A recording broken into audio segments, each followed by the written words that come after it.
Amém? Então, essa noite, nós vamos falar sobre assumindo a nossa verdadeira identidade. Tá? Quem é você? É a primeira pergunta que eu faço. Quando estamos andando na rua, o que nos identifica civilmente é o quê? É uma carteira de identidade, né? Com a sua foto. Né? Mas, espiritualmente, quem somos nós? Vamos abrir em Lucas 13, versículo 35. Essa noite eu vou utilizar duas versões, que são muito boas, por sinal, a atualizada e a nova versão internacional, que também é muito boa tradução.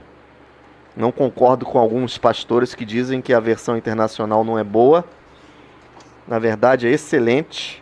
Você só tem que saber apenas fazer as comparações certas com os textos corretos. Então vamos abrir em Lucas capítulo 13.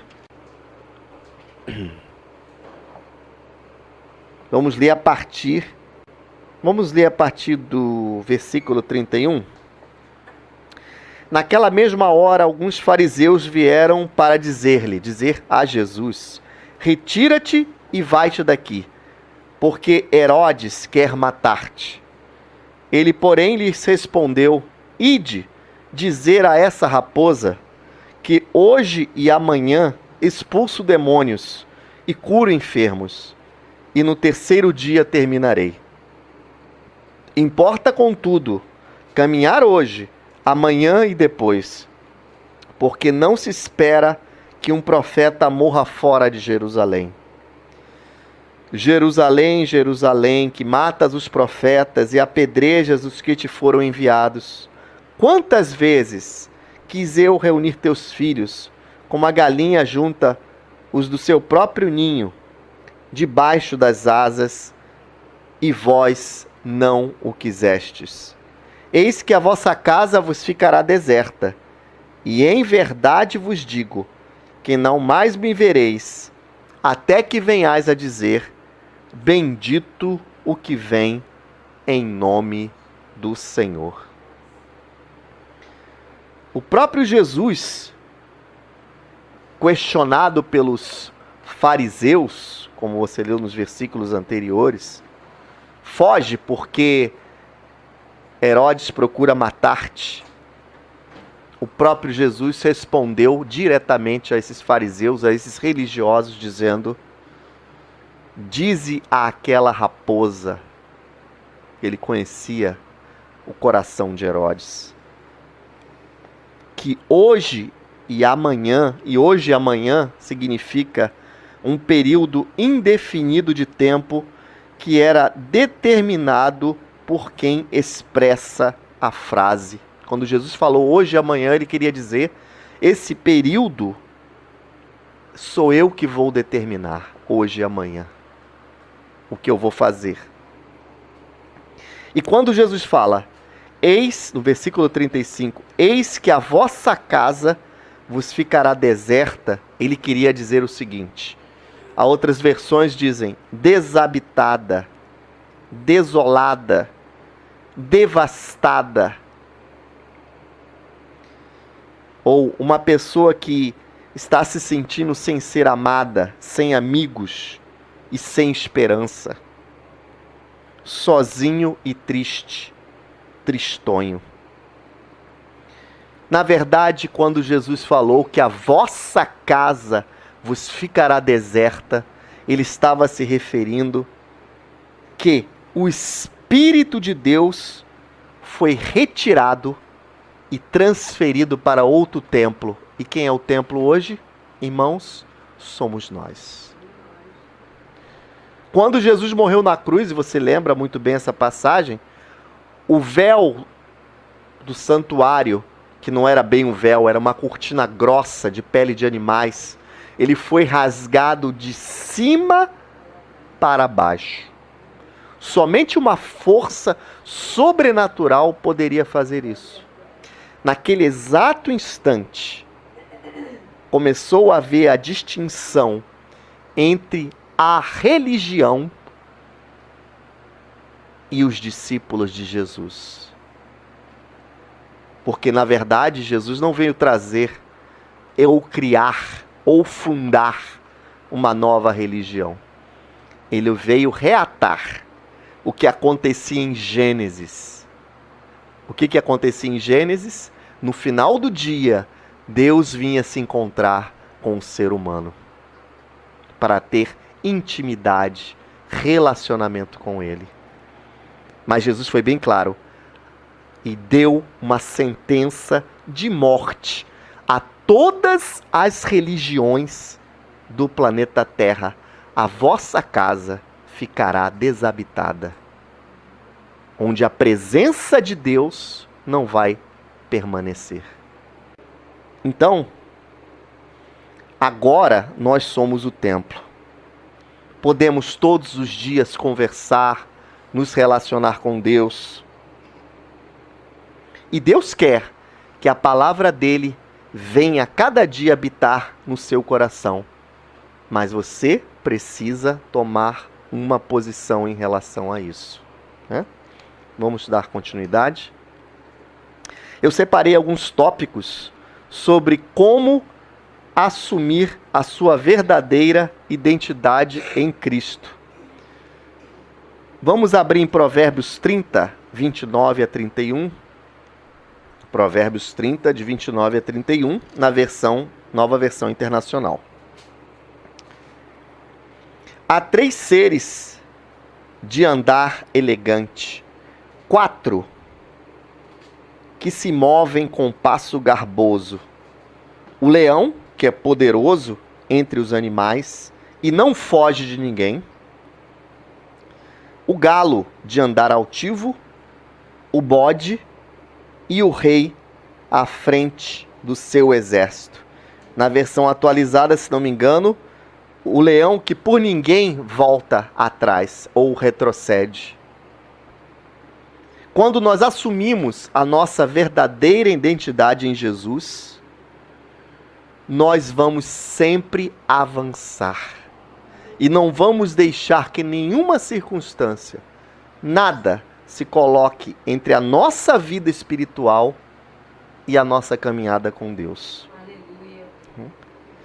Você é um leão que pertence ao leão da tribo de Judá, que é Jesus. Assuma a sua posição de leão. Assuma.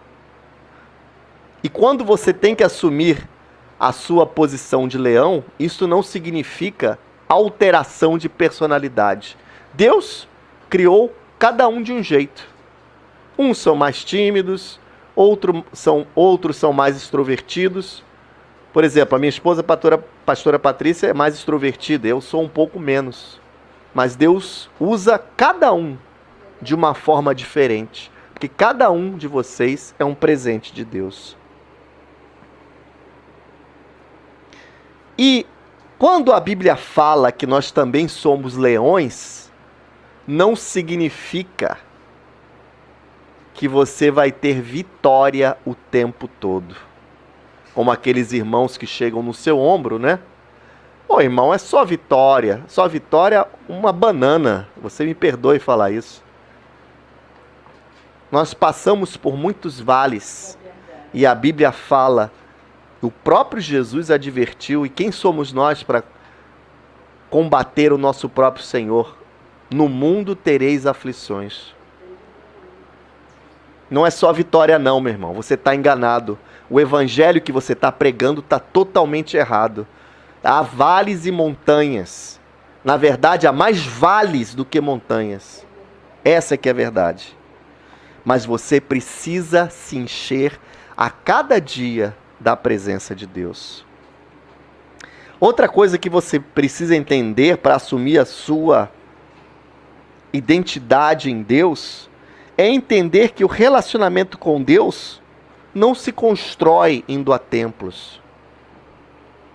Em Marcos 13, versículo 2, Marcos 13, versículo 2. Vamos ler a partir do verso 1. Ao sair Jesus do templo, disse-lhe um dos seus discípulos: Mestre, que pedras, que construções. Realmente o templo era grandioso, né? Não chegou a ter a mesma glória do primeiro templo, mas era grandioso. Mas Jesus lhe disse: Vês estas grandes construções? Não ficará pedra sobre pedra que não seja derribada. Cultos são importantes. Você vê os seus irmãos em Cristo, você louva, você adora, você compartilha o seu coração com seus irmãos. Mas é na sua casa que se desenvolve o verdadeiramente, o seu relacionamento com Deus. Não é nos cultos.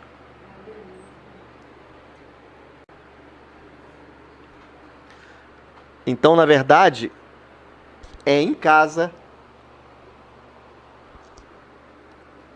que você desenvolve o seu verdadeiro relacionamento com Deus, de entrega e adoração. Há crentes que vivem de cultos. Há crentes que só se alimentam de cultos. E fazem propaganda disso. Olha, minha igreja é maravilhosa. Meu Deus, nós temos culto sábado, domingo, segunda, terça, quarta, quinta, sexta, sábado, domingo, segunda, terça, quarta, quinta, sexta, sábado, domingo, segunda. Culto todos os dias. Aí você pergunta para o irmão: irmão, aquela passagem que fala sobre Jesus junto com os discípulos no caminho de Emaús, fica onde mesmo? Você pode me explicar? Eu não sei. Crentes que se alimentam somente do que o pastor fala e não comparam nada com a palavra de Deus. Isso não é evangelho. Isso é religião. O verdadeiro relacionamento você cria com Deus em sua casa, lendo a palavra de Deus, orando a Deus, buscando a face de Deus. E talvez você até fale: poxa, esse pastor é herege, está falando que a gente não deve mais ao culto. Eu não estou falando isso. Eu estou dizendo que o relacionamento com Deus deve ser buscado em sua casa e não indo aos templos. Porque tudo vai passar, tudo será destruído. E o que vai ficar é a sua vida espiritual. Meus irmãos, quando o Senhor Jesus voltar, Ele não vai estar nem um pouco interessado se o templo era bonito, será feito de mármore, será feito de ouro, será feito de porcelanato, será feito de... se tinha 40 metros de altura por 20 metros de comprimento. Meu irmão, Ele vai verificar se a sua vida estava firmada na rocha, se você estava lendo a palavra todos os dias, se você estava buscando a face de Deus. Ele não vai ter um registro de quantos cultos você foi ao ano. Isso não interessa. Mas sim a sua vida individual com Deus. Outra coisa que você precisa entender: não coloque nunca o seu relacionamento com Deus baseado nos cultos ou nos templos. Mas outra coisa que você precisa entender é que coloque o seu objetivo em Deus e não nas campanhas de prosperidade. Ou outras campanhas qualquer, né? As campanhas existem algumas igrejas, e obviamente eu não vou questionar isso, mas eu vou questionar as famosas campanhas da prosperidade. Venha ser próspero! E outras falam até: seus problemas terminaram. Que evangelho falso é esse que está sendo pregado? Que seus problemas terminaram. Quando você é do mundo, você já tem problema. Quando você vem para Jesus, você vai ter mais problema ainda. Porque você vai lutar para ter uma vida espiritual firme a cada dia. Além disso, você vai ter como inimigo o diabo, seus demônios, e você vai ter como inimigo todo o sistema em que a nossa sociedade está construída, totalmente contra a sua fé. Então, na verdade, seus problemas não acabaram, seus problemas aumentaram, meu irmão. Eu lamento informar isso. Eu lamento. Vamos abrir em Provérbios 4. Provérbios 11, versículo 4, que diz assim, na versão atualizada: as riquezas de nada aproveitam no dia da ira, mas a justiça livra da morte. É o que diz em Provérbios 11, versículo 4. A justiça, a retidão livra da morte. O que é o dia da ira? É o dia em que o Senhor Deus vai indicar o julgamento de toda a terra, quando o Senhor Jesus vai voltar. E nesse dia, meu irmão, a grande verdade é a seguinte: não vai importar se a sua conta bancária era gorda, não vai importar se seu cartão de crédito era ilimitado, não vai importar se você morava na frente da praia ou se o seu carro era um BMW ou um Audi. Esses objetos se desfarão na presença de Deus e só vai uma coisa permanecer: a sua vida será observada pelo que se você viveu ou não para o Senhor Jesus. Quanto às suas riquezas materiais, sinto informar, isso de nada vai lhe adiantar no dia da volta do Senhor. Então, por favor, não coloque o seu objetivo nas campanhas de prosperidade. Outra coisa que você tem que assumir na sua identidade com Deus é: não fica batendo boca contra quem te acusa. Marcos 13, 14 e 15. Marcos 13, 14 e 15. Vamos para, na verdade, não Marcos 13, vamos para Provérbios 19, versículo 5. Perdão aí pelo erro, Provérbios 19, versículo 5. Eu vou ler em duas versões, a versão Nova Versão Internacional, que também é excelente, e também eu vou ler na versão atualizada. Provérbios 19, versículo 5. Então vamos lá. Na versão internacional diz: a testemunha falsa não ficará sem castigo, e aquele que despeja mentiras não sairá livre. Na atualizada diz: a falsa testemunha não fica impune, e o que profere mentiras não escapa. Se alguém está proferindo mentiras contra a sua vida, não se preocupe. Se alguém está te injuriando e caluniando, e geralmente quem mais calunia e inventa mentiras sobre o povo de Deus são os religiosos, porque se você for um verdadeiro discípulo de Jesus, primeiro, que você não vai estar metido em fofoca. Segundo, você não vai ficar falando mal dos outros. E o que eu vejo de pastor por aí falando mal dos outros, meu Deus, esses pastores precisam se converter. Precisam dobrar seu joelho, pedir o sangue de Jesus perdoando a vida deles, porque falar mal é pecado. Nós temos que voltar a pregar isso. Falar mal uns dos outros não é papel de crente, é papel de pessoa que não tem Jesus como Senhor e Salvador. Por favor, pare com isso. Pare. Sinal vermelho na sua frente.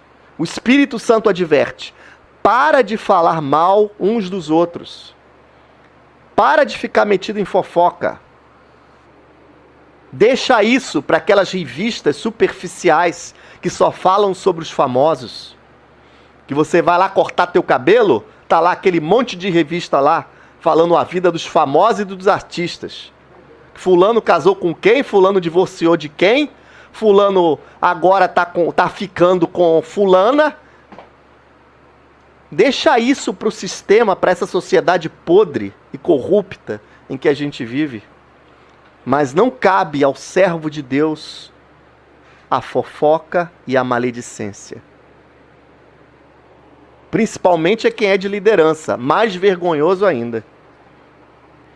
Uma outra característica, se você quer realmente assumir a sua identidade em Cristo, não tenha uma fé fingida, dissimulada.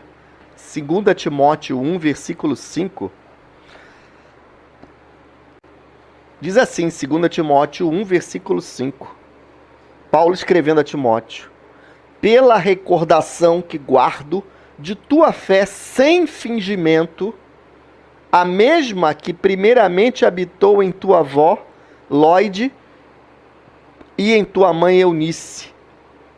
Estou certo de que também em ti. Antes de Timóteo se converter, existia uma avó e uma mãe que oravam por Timóteo. E era uma fé sem fingimento. Mas você talvez me pergunte: pastor, o que é uma fé sem fingimento? Uma fé sem fingimento é uma fé que quer só agradar a Jesus Cristo e não as lideranças. A gente que tem fé só para mostrar para os outros que tem fé. Ah, é claro, eu quero que o meu pastor veja que eu tenho fé também, né? Então eu vou mostrar assim na frente dele algumas coisas assim para que eu tenho fé, pastor. Vou declarar que tenho fé. A sua fé deve ser sem fingimento. A única pessoa que você tem que agradar é a Jesus Cristo. E se você quer agradar a Jesus, leia a Bíblia todos os dias, ore todos os dias, busque a face de Deus, não viva só de cultos, mas ouça a voz de Deus. E o último item que eu gostaria de conversar essa noite, para que você assuma a sua verdadeira identidade em Cristo Jesus, está em 2 Timóteo 3, versículo 5. 2 Timóteo 3. Eu vou ler o versículo 1 e depois vou pular para o versículo 5, porque eu quero chamar a atenção essa noite para algo muito importante. 2 Timóteo 3, versículo 1 e 5. Sabe, porém, isso: nos últimos dias, nós estamos agora nos últimos dias, sobrevirão tempos difíceis. Por que será que sobrevirão tempos difíceis? Talvez seja o efeito estufa, talvez seja o aquecimento global, talvez seja a poluição sobre o universo, sobre o planeta Terra, talvez seja porque os governantes não estão legais, talvez seja pelo aumento da gasolina, talvez seja pelo aumento dos produtos nos supermercados. Será que é só por isso que os tempos serão difíceis, ou porque a Bíblia diz que porque os homens serão... E aí ele dá uma lista completa das características do homem sem Deus, chegando até o versículo 5, onde é o foco que eu gostaria que você prestasse atenção. Porque os homens, no versículo 5, tendo forma de piedade, negando-lhe, entretanto, o poder. Foge também destes. A maior praga da humanidade que se pode ter, na verdade, é um homem que tem forma de piedade, mas que não vive o Evangelho. E essa forma de piedade no grego significa morfoses. Então, esse texto, 2 Timóteo 3,5, fala do grego forma de piedade, que significa morfoses, que significa forma, máscara, esboço, superfície. Outras versões falam forma exterior de religiosidade, aparência, levar vantagens pessoais. Na verdade, o religioso ele está no mesmo nível daquele que não tem religião nenhuma, que diz que não crê em Deus. Na verdade, o religioso está pior do que aquele que não professa fé nenhuma. Por quê? Porque ele tem a aparência, ele tem a forma, ele tem a casca, ele pratica os ritos religiosos, ele carrega uma Bíblia debaixo do braço, porque o pior dos religiosos é o evangélico, na verdade. O evangélico religioso é pior do que todos os outros religiosos que você possa imaginar, porque ele tem aquela forma, ele se acha o dono da verdade e ele não ouve a voz de Deus, porque na verdade, como disse Jesus, a vossa casa vos ficará deserta. A religião não tem nada para oferecer para você. Então eu tracei aqui, na verdade, uma diferença entre o religioso e o discípulo de Jesus. Nós temos que ser discípulos de Jesus. Essa é que é a grande verdade. É isso que nós temos que ser, pela graça de Deus. A Bíblia faz uma distinção, e eu não vou citar agora isso porque não temos tempo. Na Bíblia só existem duas espécies de pessoa. Quem são eles? Depois você lê com calma. 1 Coríntios. Ela faz a distinção do homem natural e do homem espiritual. Existem duas palavras no grego que diferenciam essa distinção que nós temos. O homem natural vem do grego psútico, que também é caracterizado o homem almático. Ele é como um animal. Ele é guiado pelos seus instintos, ele é guiado pela sua alma, pelas suas emoções, pela sua mente, fora da palavra de Deus.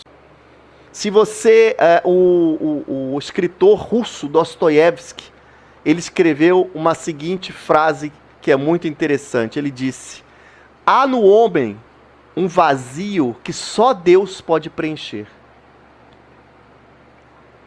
Esse vazio que o ser humano tem quando começa a idade da conscientização e de começar a perceber o mundo que o rodeia, se você não preenche esse vazio com a presença de Deus, você vai preencher com outras coisas.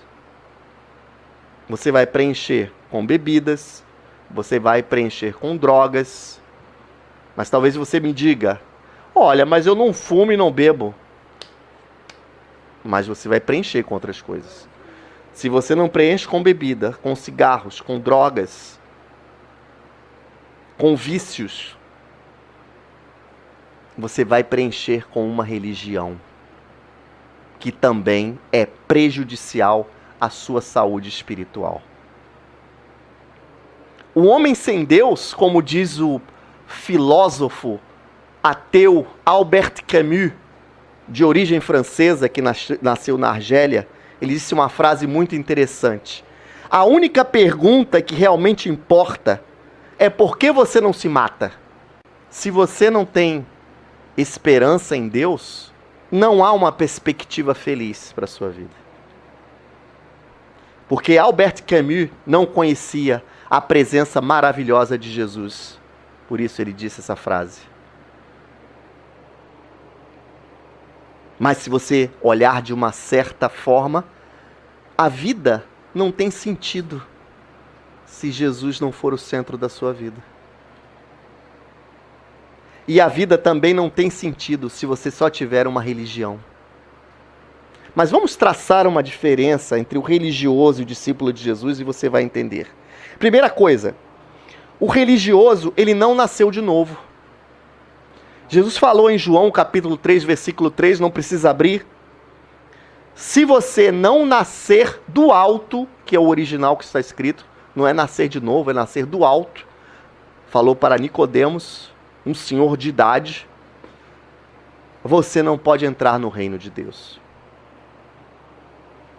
Então a primeira coisa que você precisa entender é que o religioso não nasceu de novo.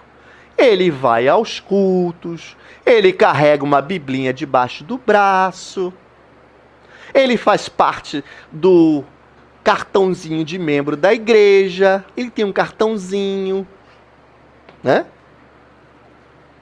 Ele faz parte dos ritos, ele vai aos cultos, ele vai à missa, mas ele não nasceu de novo. Por quê? Você vai ver depois. E o discípulo de Jesus, ele nasceu de novo, como está escrito em João 3,3. Ele recebeu Jesus como Senhor e Salvador da sua vida. Outra coisa interessante no religioso é, ele tem a aparência de piedade. Aquela forma santarrona de ser. Carregando uma Bíblia de 4,5 kg debaixo do braço. Um rosto de anjo. Louva que é uma beleza. Carrega lá a sua Bíblia. Vai aos cultos religiosamente todo domingo. Mas ele não tem a natureza de Deus na sua vida. Porque quando ele chega em casa, ele liga para uma pessoa e outra, começa a criar intrigas, começa a falar mal dos outros, começa a praguejar, começa a maltratar sua esposa, seus filhos. Ele tem uma religião, mas não tem Jesus como Senhor da sua vida. Ele tem aparência, mas ele não dá fruto. Vamos abrir em Marcos 11, 13. Marcos 11, versículo 13, diz assim: no dia seguinte, quando saíram de Betânia, teve fome. Jesus teve fome. Jesus era Deus e homem. Ele sentia fome, sentia sede, sentia calor. E vendo de longe uma figueira com folhas, foi ver se nela, porventura, acharia alguma coisa. Aproximando-se dela, nada achou, senão folhas, porque não era tempo de figos. Então lhe disse Jesus: nunca, jamais coma alguém fruto de ti. E seus discípulos ouviram isso. O que você pode perceber claramente nesse texto, será que Jesus tinha raiva da natureza ou das próprias plantas que ele havia criado? Não. Jesus estava ensinando uma lição. A religião tem uma aparência, mas não produz fruto que agrada a Deus. Primeiro que não produz fruto, e se produzir alguma coisa, vai ser muito ruim. Um belo dia, Watchman Nee, um pregador chinês, caminhava pelo campo com um irmão em Cristo, quando de repente ele parou debaixo de uma pereira. Estavam com fome os irmãos em Cristo, e um dos irmãos pegou uma pera muito bonita, né? Ia começar a comer a pera. Quando comeu a pera, ela estava toda podre por dentro. Assim é a religião. Ela tem uma aparência de coisa boa, e quando você tenta comer, tenta se alimentar, meu irmão, a religião vai te deixar morrer de fome espiritual. Você vai morrer de fome. Ela sempre vai te dar um fruto podre para a tua vida. E o discípulo de Jesus pode ter ou não aparência. Eu já vi tanta gente que não tinha aparência de ser um homem santo, uma mulher de Deus. Aí quando você chegava perto, a pessoa abria a boca, falava a palavra de Deus numa simplicidade, numa tranquilidade. A religião não, quer sempre colocar uma superficialidade para você seguir. O que você precisa entender, na verdade, é que todas as religiões são controladas pelo diabo. Que é isso? Que heresia nova é essa? Que isso? Nova heresia? Não acredita? Abre lá em Lucas 4. Abre lá. Lucas 4. Lucas 4. Abre lá. Não está acreditando? Abre a Bíblia, lê. O que está escrito lá? Lucas 4. No versículo 9. Jesus estava sendo tentado no deserto. Olha só para onde o diabo levou Jesus. Presta atenção.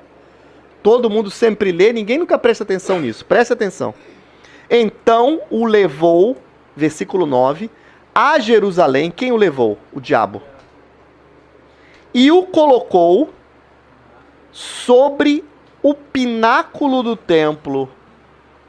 Pináculo do templo era o ponto mais alto do templo. Era o topo. E disse: se és o filho de Deus, atira-te daqui abaixo, porque está escrito: aos seus anjos ordenará a teu respeito que te guardem. Eles te susterão nas suas mãos, para não tropeçares em alguma pedra. O diabo às vezes conhece mais a Bíblia do que muito crente. Respondeu-lhe Jesus: dito está, não tentarás o Senhor teu Deus. Meus irmãos, o inimigo levou Jesus até o ponto mais alto do templo. Por que será? As religiões agradam e muito ao diabo. Por quê? Você cria uma forma humana de tentar alcançar a Deus. Eu tenho um livro, infelizmente está esgotado, é um livro sobre a Carta de Romanos, o autor eu acho que é um americano, Fritz Ridenour. O título do livro é Como Ser Cristão Sem Ser Religioso. É o título do livro. Outra coisa, você tem que entender que o religioso, ele é o homem natural. E o discípulo de Jesus é o homem espiritual. A Bíblia se refere ao homem espiritual como pneumaticos, no grego original, que significa aquele que é movido pelo Espírito. O homem natural é movido pela sua alma, que é a sua mente, emoções e vontade fora da vontade de Deus. Se você tem apenas uma religião, você vai dizer, como um filósofo disse: meu caro, para quem está só sem Deus e sem Senhor, o peso dos dias é terrível. Porque você não tem a presença de Deus. Mas hoje Deus quer alcançar a sua vida. Se você ainda não recebeu Jesus como Senhor, este é o momento. E se você é um religioso, Deus quer trazer você para o reino de Deus. O religioso, ele segue a multidão. E os seus líderes religiosos não se importam.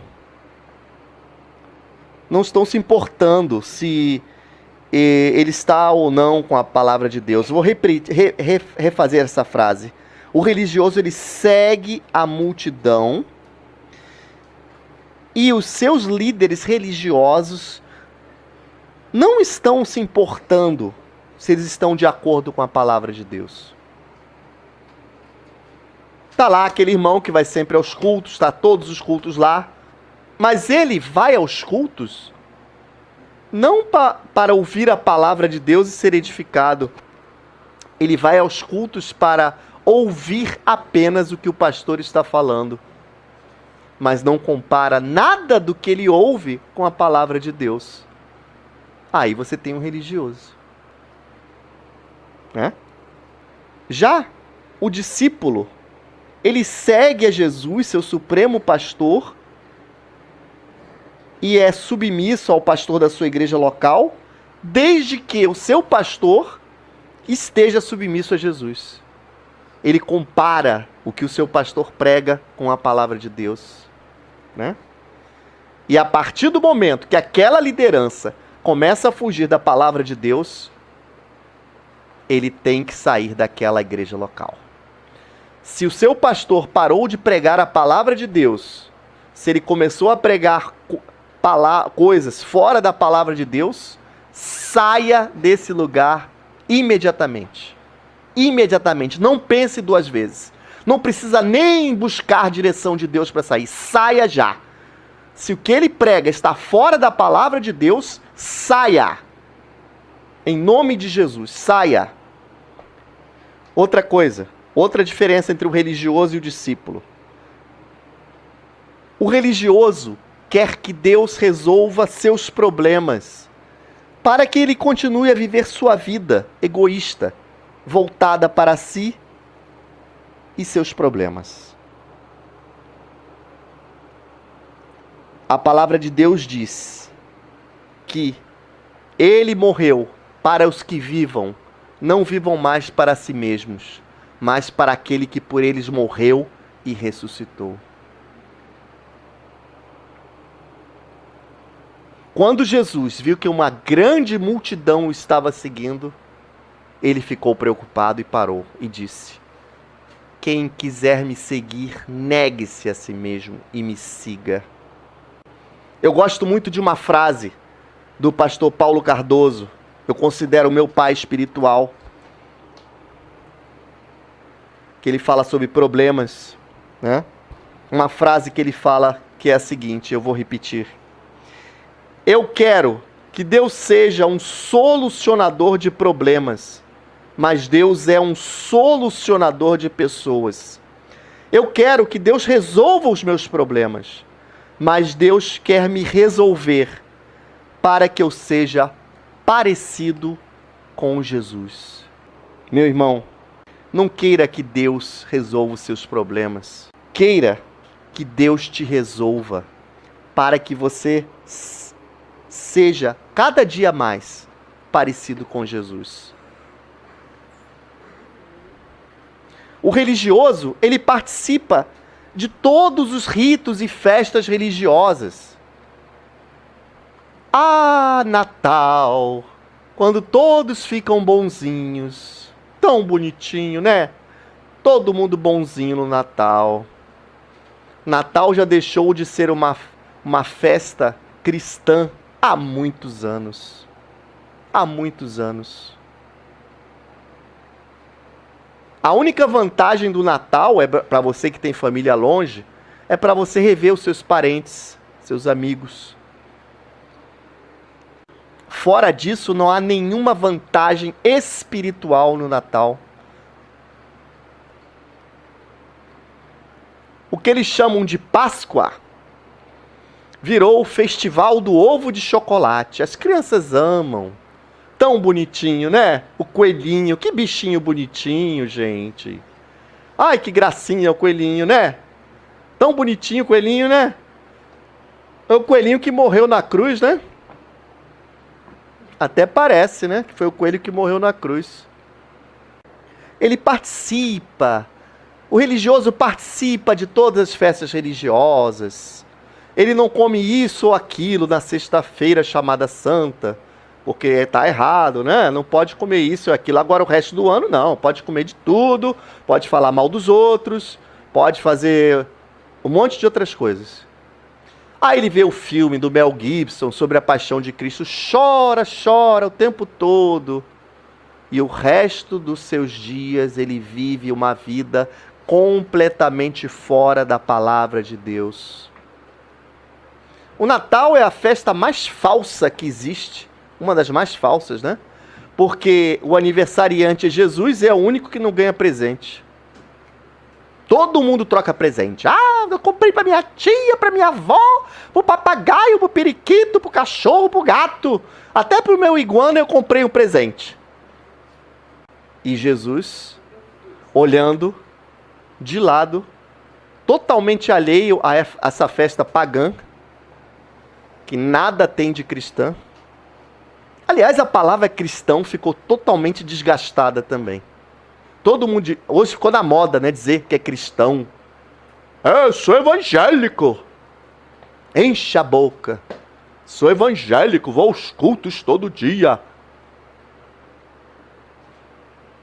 Vou ao show do fulano, do ciclano. Eu sou evangélico. Mas não é discípulo de Jesus. Então, o religioso quer que Deus resolva os seus problemas.